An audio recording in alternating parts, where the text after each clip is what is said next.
Good morning student. આપણે BSM 5માં આજે cc-507 introduction to restoration age and age of the Pope વિશે ભણવાનું છે, બરાબર. આ આપણે લેક્ચર નંબર 9 છે. ઓકે, એની અંદર આપણે બીજો ક્વેશ્ચન છે. આપણે પહેલો ક્વેશ્ચન જે હતો ને એ આપણે ભણી ચૂક્યા છીએ, બરાબર. હવે આપણે બીજો ક્વેશ્ચન ભણવાનો છે. પહેલો ક્વેશ્ચન આપણે કયો હતો ખબર છે? જે રેસ્ટોરેશન એજનો હતો ને, કેરેક્ટરાઇઝેશન ઓફ ધ રેસ્ટોરેશન એજ, એના વિશે આપણે ભણ્યા હતા, બરાબર. રેસ્ટોરેશન યુગ ને એના જે લક્ષણો હતા એના વિશેની આપણે માહિતી મેળવી હતી. હવે એનો જ આપણે બીજો એ જ યુનિટનો આપણે બીજો પ્રશ્ન ભણવાનો છે. Discuss the literary tendency of the restoration age, બરાબર. એનો મેઇન એક પોઈન્ટ છે, એનો જે point break from the Elizabethan based tradition, બરાબર. એનો એ ટોપિક છે, એના વિશેની પણ આપણે માહિતી મેળવવાની છે, બરાબર. The literature of the restoration period marked the breathing and the Elizabethan literature. The spirit of the restoration literature was a very different from the spirit of the Elizabethan literature. By the year 1616, Elizabethan romanticism had all the spans literature itself of the greater finger of the earlier area of the one survived John Milton, and he bad to write a Paradise Lost. Paradise Lost એક કવિતા, એક એક્વિડિયન્સ છે જે તમારા સિલેબસમાં આવે જ છે, બરાબર. But everything Milton's was the past. At a restoration he retired and worked obviously, and his great poem The Revel no sin time of these later years were the span. Okay, એટલે કે restoration યુગ છે ને એ એલિઝાબેથન યુગના જમાનાનું છે. કેનો છે? એલિઝાબેથના યુગના જમાનાનું છે, બરાબર. એ સાહિત્યિક રીતે સંબંધમાં તૂટક આવી હતી એ ટાઈમે. જે રેસ્ટોરેશન યુગ છે અને એલિઝાબેથનો જે યુગનું સાહિત્ય છે ને એના વચ્ચે એક તૂટક આવી હતી. રેસ્ટોરેશન યુગની જે જુસ્સો હતો ને એ એલિઝાબેથન યુગના જુસ્સા કરતાં આખો અલગ હતો. જે એલિઝાબેથ વખતનો જે જુસ્સો હતો ને એ એના કરતાં રેસ્ટોરેશનનો જે જુસ્સો, જેનું કામ, એનું જે એ સમયની જે કામ કરવાનું બધું ટેકનિક ને એ બધું હતું ને એની અંદર આખું અલગ હતું, બરાબર. એ લેખક આપણે લખાણની બાબતમાં એટલે કે સાહિત્યની બાબતમાં આપણે વાત કરીએ છીએ, બરાબર. કોઈ કામ એટલે કે એવા કામની વાત નથી કરતા, પણ સાહિત્યિક કામની વાત કરવામાં આવી છે. 1960માં વર્ષની એલિઝાબેથન રોમેન્ટિકસિઝમનો અંત આવ્યો હતો. 1960ની અંદર જે એલિઝાબેથનનો સમય હતો ને એની રોમેન્ટિકસિઝમનો અંત આવ્યો હતો. અગાઉના યુગમાં મોટા લેખકોના માત્ર જ્વેન મિલ્ટન જ બચ્યા હતા. એમાં જે જ્વેન મિલ્ટન હતા, જેને પેરેડાઇઝ લોસ્ટ, મેં તમને કહ્યું ને પેરેડાઇઝ લોસ્ટ લખી છે ને, એમને લખ્યું હતું, બરાબર. પેરેડાઇઝ લોસ્ટ છે ને એ બહુ જ સરસ એક એક્વિડિયન્સ છે. એની તમને એના વિશેની એની જે સ્ટોરી છે તમે વાંચો, એની ખરેખર બહુ જ સરસ છે. પણ દરેક વસ્તુમાં મિલ્ટનના ભૂતકાળના હતા. મિલ્ટનનું ભૂતકાળ હતું, એનું પ્રેઝન્ટ કે એનું ફ્યુચર કે એની વિશેની કોઈ માહિતી નહોતી, પણ એના ભૂતકાળ વિશેની જ માહિતી હતી, બરાબર. રેસ્ટોરેશન યુગમાં તે નિવૃત્ત થઈને અંધકારના કામ કરતા હતા. અંધકારમાં એટલે કે કોઈ અંધારું એવામાં કામ નહોતા કરતા, પણ અંધકારમાં કામ કરતા હતા એમ. તેની કવિતાની સમયની કોઈ નિશાની બતાવતા ન હતા, એટલે એને અંધકાર કહેવાય છે, કે તેની કોઈ કવિતાની કોઈ દિશા નહોતી બતાવેલી, બરાબર. At the restoration, the break with the past almost absolves in subject and style took on spirit and out of look. The different attitude and aims, then hence post-restoration period was an antithesis of the previous Elizabethan age. And the old Elizabethan spirit marked with the love, poeticisms and creative vigor was the replacement by the new spirit of the realism and search for fact. The love of the romantic was the replaced by the love and realism, the Puritan spirit and its normal earthless, and that individualism was also driven out, and its place was taken by the new spirit of the gritty and moral turide, that it was called a classical opposed to Elizabethan romanticisms. Okay, એટલે કે એનો મતલબ એવો છે કે restoration યુગ હતો ને એ ભૂતકાળના સંબંધ સાથે સંપૂર્ણ રીતે તૂટ્યો હતો. કેવું? સંપૂર્ણ રીતે ભૂતકાળ સાથે તૂટી ગયો હતો, બરાબર, રેસ્ટોરેશન યુગ એટલે. અને વિષયની જે શૈલી, નવો જુસ્સો, નવો દ્રષ્ટિકોણ આવ્યો હતો. આખો નવો દ્રષ્ટિકોણ, નવી બધી બાબતો, નવી વસ્તુનો એમાં સમાવેશ કરવામાં આવ્યો હતો રેસ્ટોરેશન યુગમાં. રેસ્ટોરેશનનો મતલબ જ એવું થાય છે કે નવીનકરણ કરવું, બરાબર. રેસ્ટોરેશનનો મતલબ જ એવો થાય છે કે નવીનકરણ. આપણે ઘરમાં નહીં કહેતા કે આપણે નવું એમ કંઈક નવું ઘરમાં કરાવીએ છીએ રેસ્ટોરેશન, એ પ્રકારનું, બરાબર. જુદા જ વલણમાં જુદા જ ધ્યેયો સાથે આવ્યા હતા. એનું વલણ જુદું હતું, એનું ધ્યેય જુદું હતું, એનું બધી જે રેસ્ટોરેશન યુગમાં દ્રષ્ટિકોણ, જુસ્સો એ બધું જ બદલાઈ ગયું હતું, જે જૂના પ્રમાણે રહી જ નહોતું. એના અંદર નવું ઉમેરી અને બધું જુદું જુદું જ કરવામાં આવ્યું હતું. તેથી રેસ્ટોરેશન પદ્ધતિનો જે એલિઝાબેથનો યુગ હતો ને એ વિરુદ્ધાભાસી હતો. જે એલિઝાબેથનો સમયગાળો અને રેસ્ટોરેશનની પદ્ધતિ બંનેની મેથડ અલગ હતી. રેસ્ટોરેશન યુગ હતો ને એની મેથડ આખી અલગ હતી અને એલિઝાબેથનો યુગ હતો ને એ પણ અલગ હતો. એટલે બંને એકબીજાથી વિરુદ્ધાભાસી થઈ ગયા, ઓપોઝિટ થઈ ગયા, બરાબર. એલિઝાબેથનો સમય અલગ હતો ને એ પણ સમય અલગ હતો. પછી એની અંદર જે જૂના એલિઝાબેથના જુસ્સા, દેશભક્તિ, પ્રેમ, સર્જનાત્મક શક્તિઓ, વાસ્તવવાદની હકીકતની શોધ કરવામાં આવી હતી. જૂના એલિઝાબેથ હતો ને એની અંદર જુસ્સો, આપણને આપણી દેશભક્તિ પ્રત્યે કેટલો જુસ્સો હોય. આ 2 દિવસ પહેલાંની જ વાત છે, 15મી ઓગસ્ટ હતો. આમ આપણને 12 મહિના કંઈ ના થાય, પણ આપણે 15મી ઓગસ્ટને 26મી જાન્યુઆરીએ દેશભક્તિના ગીતો વાગતા હોય ને એટલે આપણા મનમાં અલગ જ જૂનું ચડી જાય એમ દેશભક્તિનું, અને એ દિવસે આખું અલગ જ આપણા મનમાં બધું ચાલતું હોય, બરાબર. એ પ્રમાણે એલિઝાબેથનો જે જુસ્સો, એની જુસ્સાની જે દેશભક્તિનો પ્રેમ હતો ને એ અહીં દર્શાવવામાં આવે છે, જે આપણને 26મી જાન્યુઆરી 15મી ઓગસ્ટ 12 મહિના દેખાય નહીં આપણને, ખાલી 2 દિવસ જ આપણને દેખાય, બરાબર. પણ એલિઝાબેથના સમયમાં દેશભક્તિ અનંતકાળ ચાલતી હતી. એટલે મતલબ કે જ્યાં સુધી એલિઝાબેથનો યુગ હતો ત્યાં સુધી દેશભક્તિ પ્રત્યેનો પ્રેમ અતૂટ હતો એમ એ કહેવા માંગે છે, જે રેસ્ટોરેશન યુગમાં નહોતો, બરાબર. સર્જનાત્મક શક્તિનું જે જગ્યા સર્જનાત્મક શક્તિ છે ને એ પણ એના અંદર વધારે હતી, કંઈક નવું કરવાનું. એલિઝાબેથના સમયના અંદર કંઈક નવું કરવાની, જૂનામાંથી કંઈક નવું કરવાની જે શક્તિ હતી ને, અને જે એ લોકોની જે કાર્યશક્તિ હતી ને એ ટાઈમ કરવાની એ વધારે હતી. પછી એ લોકો વાસ્તવવાદમાં વધારે માનતા હતા એલિઝાબેથવાળા, જ્યારે રેસ્ટોરેશન યુગવાળા વાસ્તવવાદમાં નહોતા માનતા, બરાબર. એ સર્જનાત્મક શક્તિ તો કદાચ રેસ્ટોરેશન યુગવાળા પણ માનતા જ હશે, બરાબર. એ આપણે આગળ ભણીશું. પણ જે એલિઝાબેથના યુગ હતા એની હકીકતની પણ એ લોકોએ શોધ કરી હતી કે હકીકત છે, આ વસ્તુને એક્સેપ્ટ કરો એમ.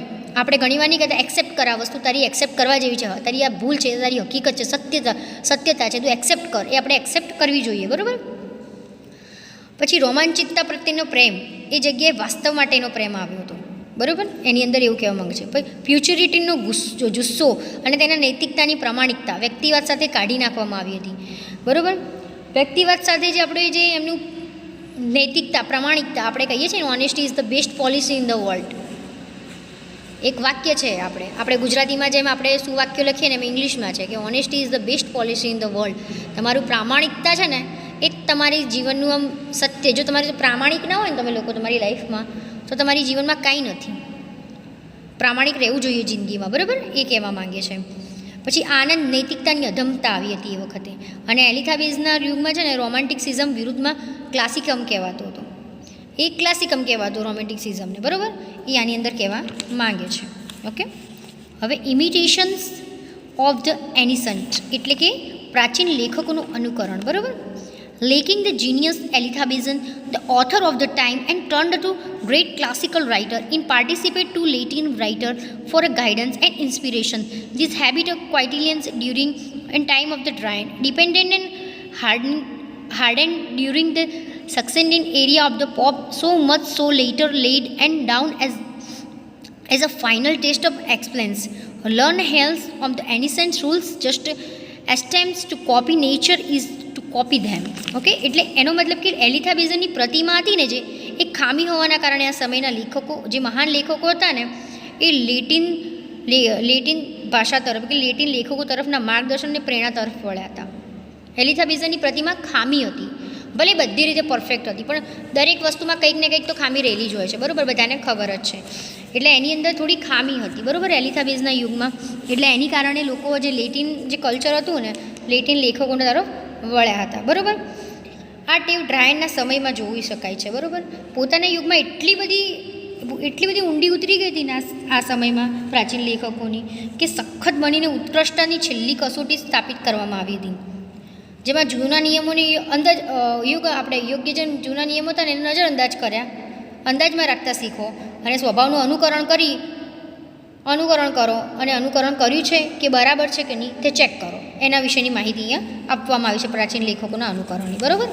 ઇમિટેશન ઓફ ધ ફ્રેન્ચ એટલે કે ફ્રેન્ચોનું અનુકરણ આપણે જોવાનું છે. The literature and the literary tenderials of the Restoration period were deeply influenced by the French model. Since Shakespeare and Elizabethan had no interest for them, literary men began to imitate French writers with whose works that had grown familiar, and her began so-called period of the French influence which worked itself English literature and the century of the instant Italian influence which had a domestic during the Elizabethan. The famous